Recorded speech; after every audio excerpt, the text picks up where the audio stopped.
Hello students, welcome to the digital signal processing. We are going to discuss the applications of the DSP, and the topic for discussion is speech processing. Let's discuss here what exactly the crossover means.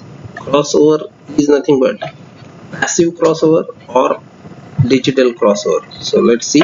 The term passive refers to a device or circuit that is not able to control electron flow supplied from a power source like transistor, tube or op-amp.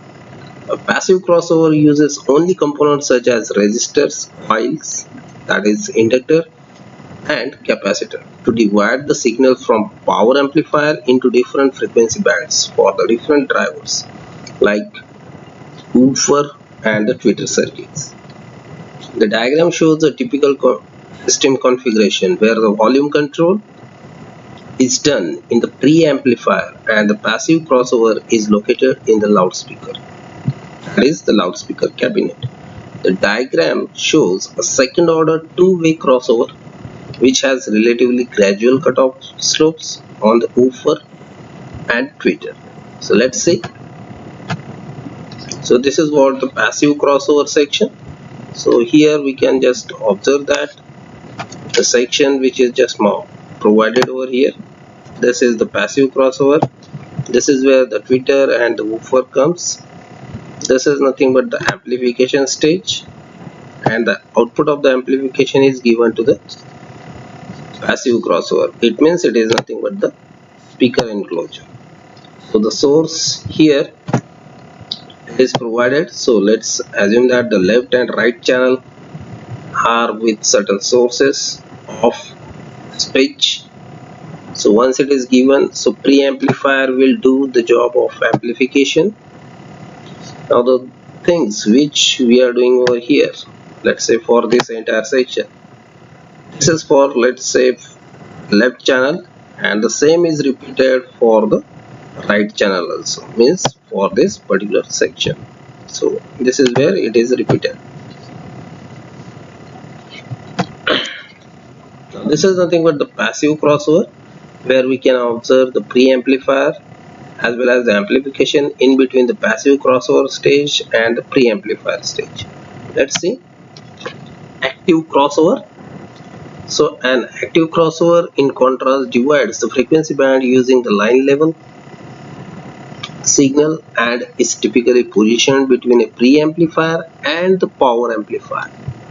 Each loudspeaker driver has its own dedicated channel of amplification as shown in the diagram. So we will see that diagram. Connecting a drivers directly to an amplifier channel improves the damping factor. So what is meant by the damping factor?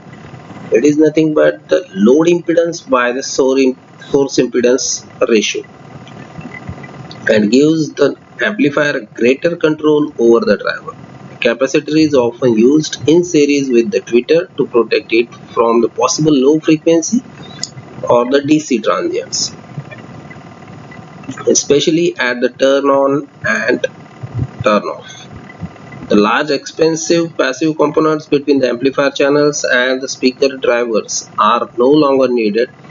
This advantage is even greater for three-way and four-way speakers as they need larger component values for the lower crossover frequencies.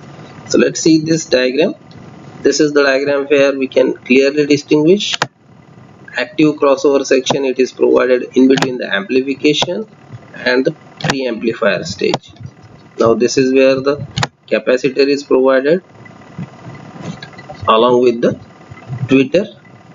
So it is in series with the tweeter, and the source is again left as well as to the right channel. So this is where the thing which we have done over here, like the high pass filter and the low pass filter section.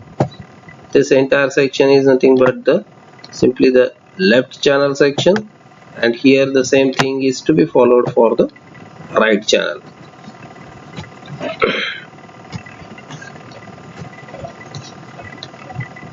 Now let's move to the next part of this discussion.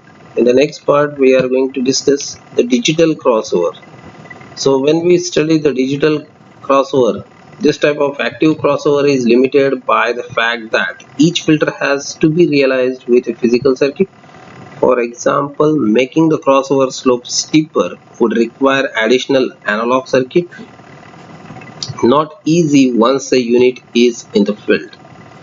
With the modern DSP technology, active crossovers can be implemented entirely with the digital computation. This means that the audio processing can be changed much more easily without any hardware changes. Digital crossovers also support direct digital input from a digital source such as computer. Volume control can be done digitally either in the source or in the crossover itself. This is where the note we can consider that digital crossovers still support analog input as in the previous diagram. So let's see, for this digital crossover, the diagram is this one. This is the important point over here, that the input right now it is not provided over here, but the source is computer, means is the digital one. So left or right digital, that is simply provided over here. So active crossover is provided here.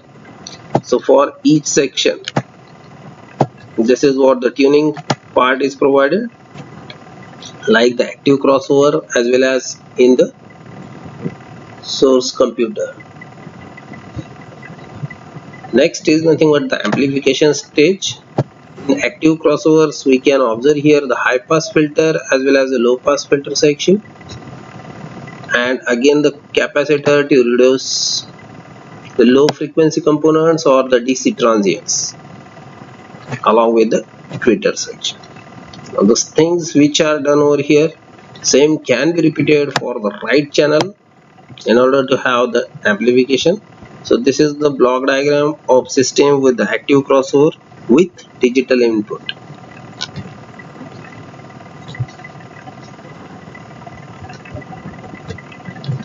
Now let's see the advantages of digital crossover. It gives the tremendous flexibility, simple two-way up to complex four-way configurations. So configurations can be varied over here.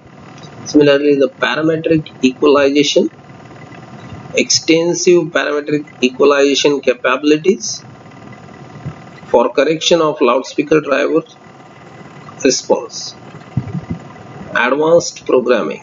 So in this case, when we deal up with the programming, we can do the advanced kind of programming also.